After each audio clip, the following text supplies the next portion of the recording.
तो कहने लगी महारानी सुनी कि बेटा अगर वो तेरे पिता होते तो तुझे अवश्य बचाते। ध्रुव बोले मां मेरे पिता नहीं है। ध्रुव बोले मैया दुख में इस बात का नहीं हुआ कि मौसी ने मारा, दुख तो सिर्फ इस बात का हुआ मौसी मारती रही, पिता ने कुछ नहीं कहा। माँ ने कहा बेटा तेरे पिता होते तो तुझे जरूर बचाते। क्या मेरे पिता नहीं है? नहीं बेटा वो तेरे पिता नहीं है। फिर मेरा पिता कौन है आज तक तुमने क्यों नहीं बताया? कहने लगी माँ बेटा तुम्हारे पिता राम है, भगवान है, कृष्ण है, वो तुम्हारे पिता नहीं बल्कि सारे संसार के पिता हैं। अगर बैठना है तो उस पिता की गोदी में बैठो जिसकी गोदी में बैठने के बाद किसी के सहारे की जरूरत ना पड़े। ध्रुव बोले मैया मिलेंगे का? कहने लगी माँ बेटा अभी तो तुम छोटे हो, जब बड़े हो जाओ तो जंगल में तपस्या करने के लिए जाना, वहां तुम्हें तुम्हारे पिता के दर्शन हो जाएंगे। और जैसे ही कहा तो आज ध्रुव कहने लगे मैया अब हम बड़े के लिए छोटे नहीं है, काफी बड़े हो चुके हैं, ऐसा करो अब हम जा रहे हैं, आप हमें आज्ञा दो। माँ बोली ना बेटा अभी तुम्हारी उम्र सिर्फ 5 बरस की है, तुम ना जाओ। आज ध्रुव ने माँ की एक भी बात नहीं मानी, अपने नन्हे नन्हे हाथों से मैया के पैरों को छुआ और ध्रुव चल देते हैं। माँ रोने लगी बेटा न जाओ हमें छोड़ के।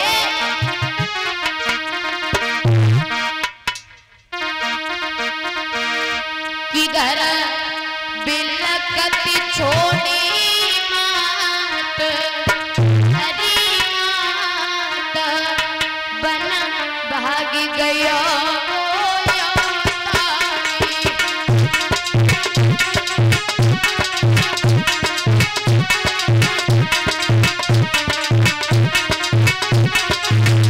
घर बिलकती छोड़ी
सुना मंत्री को भेजा और कहा चले जाओ ध्रुव को वापस लेके आओ।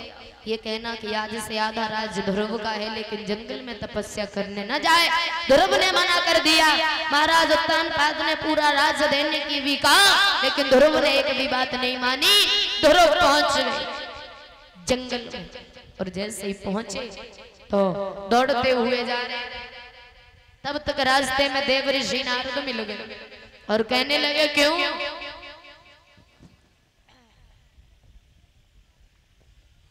हम बोलो बाबा जी क्या कह रहे हो? कहाँ जा रहे हो? कौन में? हाँ अब मैं जा रहा हूँ भजन करके। भजन कर? हाँ भजन करके क्या करोगे? भजन करके मैं अपने पिता से मिलूंगा। अच्छा तुम्हारे पिता खो गए हैं जंगल में? अब खो ना गए मेरे पिता। फिर तुम्हें नहीं मालूम है मेरे पिता के अनेक नाम हैं। तुम्हारे पिता के अनेक? अच्छा तुम्हारे पिता का नाम भी है? मेरे पिता का नाम विष्णु है, राम है, श्याम है। तो तुम भगवान की बात कर रहे हो? है हाँ बाबा जी। भगवान से मिलोगे? भगवान से मिलेंगे। पागल हो क्यों? जहाँ पता है आधी जिंदगी गुजर गई राम के गुण गाते गाते लेकिन हमने भगवान के दर्शन न कर पाए और तुम करोगे भगवान के दर्शन?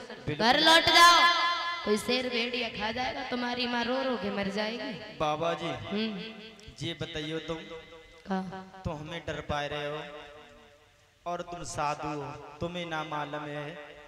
अब मैं तो छोटू सु बालक हूँ और तुम हट्टा कट्टा से घूम रहे हो। तुम्हें का शेर बकरिया कुतरिया भेड़िया ना खाए लो, असो हमें खाए लिए। बताओ पूरे शरीर की सौदा सब 100 ग्राम है, बाकी दाढ़ी में मुझ जाए, बाकी गले में नमी ना पहुंचेगी बाबा जी। बेटा